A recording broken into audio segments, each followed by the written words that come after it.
here in Spain at the BYD Dolphin launch. It's 30 degrees, there is no hoodie, there is no gilet today. We're here at the BYD Dolphin, second car to come to Ireland. Prices announced today. There's going to be 4 different trims, but the top 2 trims are going to have the bigger battery, the 61 kilowatt hour battery, Blade battery, and that's going to be a prices starting at 27.5 approximately, going all the way up just over 30,000 euros. This is after the grants. These are going to be in Ireland in September of this year, and then we're going to have the 2 entry-level standard ranges coming at the start of next year. Prices to be confirmed yet, but they will have a 45 kilowatt hour Blade battery as well. Range on this, they're saying 425 kilometers. We've already had it on the channel, and if you want to go and have that first look, we saw it at fully charged live at the European launch. But just a reminder, some of the facts and figures: it's 4.3 meters long, 1.8 meters wide, and 1.6 meters tall, with a 2.7 meter wheelbase. So let's walk around inside, outside, but also take it out for a drive. It's very important. We're here with the UK press here today to see what it's like. Now, let's have a look at the front. BYD Dolphin is coming in 7 different colours. There are 2-tone options as well. This has the glass sunroof. This is the design trim. This is the top level trim. We had that design level trim in the Atto 3 as well. There is a comfort trim as well. I'll try and get some footage of it here, but 2-tone colours here. You've got the LED front and rear, so you've got the LED daytime running light on here, and you also have it on here if it's dark enough. It is picked up on the front module for daytime or for high-low beam, and the indicator built in there. And some texture design, the new BYD logo. You've got some active cooling going on there, and you can see the radar in underneath. This is supposed to look like the tail of a dolphin going into the water, and that's where that comes from. 360-degree camera. And some more sensors up here. There is a dash cam built in, but it hasn't been activated yet. We're told that will be coming to Ireland. So that's the front of the BYD Dolphin. Let's have a look along the side. You can really see that 2-tone. So you've got that silver metallic at the top. You've got your matte black B-pillar. You've got that nice little quarter panel at the A-pillar. Body coloured door mirrors with that NFC card, which is a factor that some people don't talk about with the BYD. So you can have key entry, but you also have a card entry. You've got some cladding around the wheel arches. These are the 2-tone body coloured alloys. The entry level one is coming in and 16-inch, but everything else gets a 17-inch alloy, and depending on the trim will dictate how that design looks like. You've got this really interesting reverse crease. You've got another line here. You've got another shoulder line there. Design on the C-pillar, color-coded flush door handles, but this color-coded down here with that silver line. I think it looks really well. Let's have a look along down the back. Down at the back of the BYD Dolphin, you have the body-coloured shark fin aerial. You have your spoiler with your high-level brake light. On some of the Chinese models, you don't have a wiper, but you do for the European market. This is slightly longer than the Chinese model as well because of those crash and driver assist systems they have to put in. So there is a difference between the two. You've got these daytime running lights, the rear brake lights, and this Chinese knot fashion with Build Your Dreams built into the actual covered over, and then the BYD Dolphin in China, you got the little dolphin symbol, but we don't get that in Europe. Reversing camera, reversing sensors, lots going on back here, but I think in a good way. I think it looks really well. You also have a boot that's 345 litres. It has a split floor, and if you knock down the seats, it brings it up to 1,310 litres. In the boot, not much going on here now. There isn't any coat hooks, there isn't any power, but you've got some stock at either side for some storage. A small little parcel shelf. Let's have a look on the inside.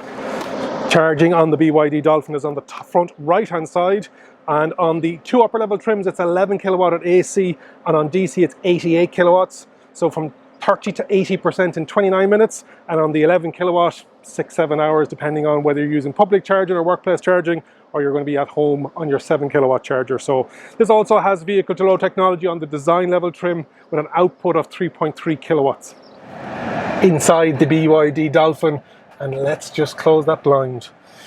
This is different to the Atto 3, which was based on that Dynasty series, where this is based on the actual Ocean series, where the name comes from, etc. You've got a nice 3-spoke steering wheel, again with that gloss black representing a dolphin's tail. You've got those dolphin fins or dolphin tail handles. You've got some nice materials in the doors. Blue accent for this blue one. You've got your binnacle behind the driver and steering, beside the steering wheel, that is reach and rake.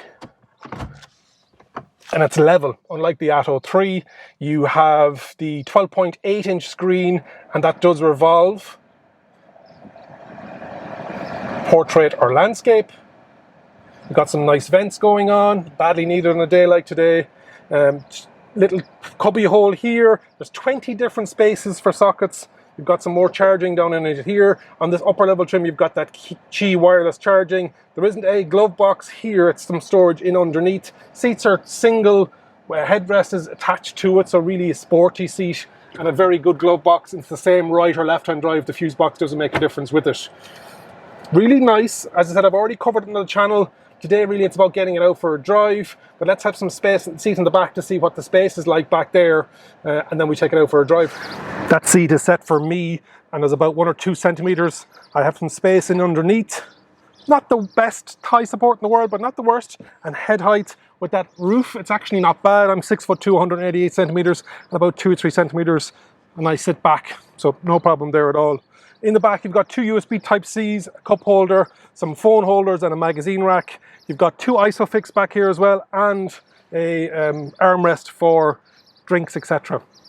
Let's take it out for a drive. What's it like driving the BYD Dolphin? We're here on some rough roads on the way out of the venue, heading onto the motorway. Actually, suspension is decent. You can feel the undulations on the road, but it's not jarring by any means. So it's nicely set up. Decent pickup. I know that the Atto 3 was, people were saying that it wasn't sprightly enough for them on the motorway with the BYD Dolphin, and there was rumours this was going to be called the Atto 2 at one stage coming into the market, but it's great to hear that they've actually kept the nautical theme. There is going to be nothing else like it on the road. Very smooth, very quiet. What I found with the Atto 3 actually is that the daylight recognition on the screen sometimes can be a bit iffy. So what I'm going to have to do is pull over and actually increase the brightness on the screen, because it hasn't done it automatically itself. Now, I have been outside filming in the sun a lot and the car was turned on, so it probably needed to be turned off and turned back on again, like any good computer. Great to get the prices out on the BYD front wheel drive. We haven't heard any talk of all wheel drive, and I don't think it needs it at that entry level point with that 61 kilowatt hour battery or 60.4 kilowatt hour battery.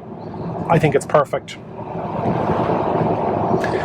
There's going to be a lot of manufacturers looking at this car and getting sweaty around the collar no more than I am today in this heat, because it's affordable. It's going to be coming in, and I'd say that 44, 45 kilowatt hour battery, those entry level models, God, they're going to have to be coming in around 26, 25, 26. At the moment, the mantle for the most affordable electric vehicle in Ireland is the Fiat 500e at 24,995. For that very small battery, have they so many of them? I don't know, but a 45 kilowatt hour battery is going to be definitely decent. Visibility is not bad. The rear visibility on the windscreen with that central headrest, if you had 3 large children in the back, I don't think you're going to fit 3 adults. 2 adults in the rear, and this either side, that center seat isn't probably going to take an adult in a very long trip. But flat floor all the way through, but that visibility is good. We've got decent side wing mirrors with that blind spot in it. We've got those 360 cameras as well for reversing, so I'm just happy that the little binnacle for the driver is actually level, not slanted like the BYD Atto 3. So we're getting lots of bleeps and bloops now because I'm going over the speed limit. And I need to take it down. I'm hogging the middle lane. My co-pilot Blake here is not going to be happy with me. Get over to the slow lane there, Derek. Hoping with the 4 different trim levels and the 3 different electric motor sizes, it's not going to get too confusing for people, because when it was just the same battery and the different trim levels like we had in the Atto 3, it was very easy for people to understand what they were getting. It was the exact same battery, exact same motor, it was just the different trims, whereas it's starting to get a lot more choices now, and sometimes paralysis analysis can happen and people get confused as to, but it might be just down to pricing. But driving the BYD Dolphin, like the Atto 3, I think if you're looking for an affordable electric vehicle, BYD has 28 years in battery technology and over 20 years building cars. This car is based on the E-Platform 3.0. Prices in Ireland starting at 28,760 for the Comfort model and 30,025 for the Design model. Available with a highly efficient 60.4 kilowatt hour LFP blade battery with a range of 427 kilometers. The ones coming in the new year. We also get the entry level or standard range 44.9 kilowatt hour LFP blade battery with an estimated range of 310 and 340 kilometers, depending on whether it's the active or the boost. Boost just having a bigger electric motor. The four trims are active, boost, comfort and design. So driving along here on the motorway in Madrid, and that speed side recognition that we had some questions over when it was back in Ireland, it was calibrating kind of funny. This one is picking up the side road. Now it is a road running right beside the motorway, and that's set for 60, whereas the road that I'm on is probably set for 80 or 100, 120 potentially, 120 on the sat nav, so that's exactly, but there is a slip road on the side that's set to 60 and it's kind of picking it up. Steering wheel is a nice size, same as the Atto 3. It's got that colour coding with the blue vegan leather on the steering wheel. Visibility we talked about is good. Seats are really comfortable. Some people did say with the Atto 3 that the headrest was kind of pushing their head forward. I don't find that at being 6'2", but other people who are smaller who would like to sit back find that they can't adjust it, they can't tilt it. So something to be conscious of if you are thinking of it. Like any car, you're going to take it for a test drive. There is a lot of blue going on here in this blue Dolphin. It's probably a bit too blue for me. There's a lot in it. I'd like maybe a light interior or a cream interior. You get a heat pump as standard, giving you 15% extra range in the winter time. These blade batteries are LFP, lithium iron phosphate, cobalt free. The 44.9 kilowatt hour battery, the entry level active, will have a 70 kilowatt motor giving you 95 PS. That version will have a 7 kilowatt AC charger and a 60 kilowatt DC charger. Then the next level up, boost, same battery size, 44.9 kilowatt hour battery, gives you a 130 kilowatt electric motor, that giving you 176 PS, and that adds 17-inch wheels with multi-link rear suspension. Then the Comfort trim is the 60.4 kilowatt hour battery, giving you 150 kilowatt motor, 204 PS, with a range of 427 kilometers, with a fuel consumption of 15.9 kilowatt hour per 100 kilometers. And then the Design trim, you're getting the same as the Comfort trim, but also adds a panoramic roof, vehicle to load, power strip, privacy glass in the rears, and wireless phone charging. So acceleration in the BYD is very much like the Atto. It's not built for speed, it's built for comfort. And then braking is actually decent, in fairness to it. That pedestrian warning noise is also audible. Some people not a fan of it, but 0 to 100 kilometers in just 7 seconds, 310 Newton meters of torque from that 150 kilowatt motor, giving you 204 PS. 4 different driving modes: sport, normal, economy and snow. All models feature collision warning, autonomous emergency braking, rear collision warning, rear cross traffic alert, and brake, lane departure prevention and emergency lane assist. Then you can get adaptive cruise control, intelligent cruise control. Panoramic camera gives you 360 visibility, and then there's also blind spot, ESC, electronic stability control, traction control, hill descent, automatic vehicle hold, traffic sign recognition, and intelligent speed limit control. Hopefully you've enjoyed my first drive of the BYD Dolphin. They had it in right-hand drive over here in Spain for us to experience what right-hand drive would be like. But a right-hand drive in a left-hand drive country, I wasn't willing to chance it. So we will have it back on the channel when we get it back to Ireland. We will do our coast-to-coast range test as well to see if that smaller form factor, that lighter car, unlike the Atto 3, and we will have that Atto 3 coast to coast coming up on the channel soon. If you haven't already subscribed to the channel, please do so. There's a big drive to get to 15,000 subscribers by the end of 2023. Like the video, comment and share, and remember, if you think an EV is for you, leave it to me and I'll review. Thank you very much for watching.